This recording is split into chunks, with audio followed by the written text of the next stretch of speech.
Konsepnya benar, Ustaz Syam. Baik, tapi guru kami semua Ustaz Maulana Mas Aduh, Fadli, Ustaz. Rizwanda, serta guru-guru kami dimuliakan Allah Subhanahu wa taala, bukan hanya menjadi dosa, tapi kata Nabi sallallahu alaihi wasallam, "Fantadhiris sa'ah." Fantadhiris sa'ah. Nabi SAW bersabda dalam sebuah riwayat, jikalau amanah itu telah disia-siakan, maka fantadhiris sa'ah, tunggulah kehancuran. Subhanallah. Maka para sahabat bertanya, apa yang dimaksud dengan menyia-nyiakan amanah ya Rasulullah? Ketika pekerjaan itu diberikan kepada yang bukan ahlinya. Maka ketika seseorang bekerja dan bukan keahliannya di bidang itu, dan mereka enggan untuk mempelajarinya, karena bukan berarti keahlian dia harus sekolah panjang dulu ya, bertahun-tahun. Kayak misalnya Rismawanda, nggak pernah sekolah ya Rismawanda untuk Ya, sekolah biola. otodidak, betul. Otodidak, betul. Tapi ada orang yang misalnya dia sudah dikasih pekerjaan, lalu tidak bersungguh-sungguh di situ, maka mereka lah yang disebut dengan orang yang tidak amanah. Kalau kita telah diberikan amanah, maka kita berusaha keras di dalamnya. Misal tidak ada orang misalnya yang berpengalaman dalam hal satu pekerjaan. Dia kalau ditanyakan ketika melamar pekerjaan ditanya oleh HRD pengalaman bekerja. Betul. Iya, padahal orang belum pernah bekerja sebelumnya gitu. Betul. Saya lulusan akuntansi. Betul. Iya kan? Kerjanya Nge-host. Gak ada hubungannya sebenarnya. Iya, makanya ketika dikatakan bahwasanya berarti kalau harus sesuai dengan jurusan, tidak juga. Ketika masuk suatu pekerjaan, maka kata Al-Qur'an, ba'da naqul a'udzubillahi minasyaitonir rajim, ya ayyuhalladzina amanu ittaqullaha wabtaghu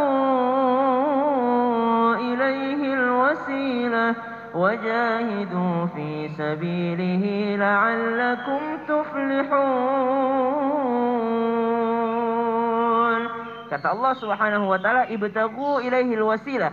Carilah jalan menuju ketakwaan Allah Subhanahu wa taala. Carilah pekerjaan menuju ketakwaan kepada Allah Subhanahu wa taala. Wajahidu fi sabili, dan bersungguh-sungguhlah di dalamnya. Ini subhanallah. Lihat bagaimana Allah Subhanahu wa taala mengatur ya. Nabi Idris itu seorang penjahit.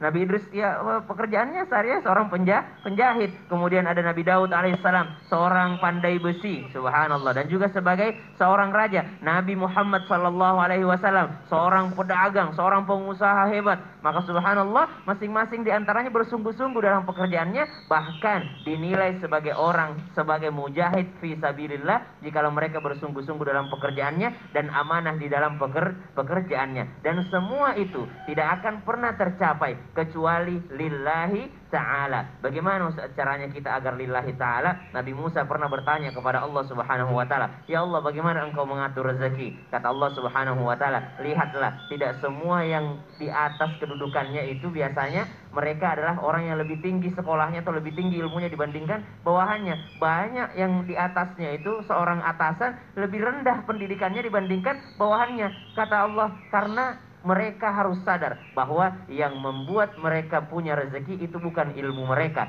bukan pekerjaan mereka, tapi yang mengatur rezeki adalah saya. Subhanallah. Maka Allah yang mengatur rezeki, dan kita ketika mendapatkan pekerjaan, amanah dalam pekerjaan tersebut dan bersungguh-sungguh di dalamnya sehingga bisa lillahi ta'ala. Bukan hanya mendapatkan dosa, tapi menunggu kehancuran, kata Nabi SAW, ketika amanah itu sudah disia-siakan. Wallahu ta'ala. Terima kasih banyak Ustaz Syam atas penjelasannya. Sekarang kita lanjut lagi nih. Banyak orang juga yang sekarang ini mungkin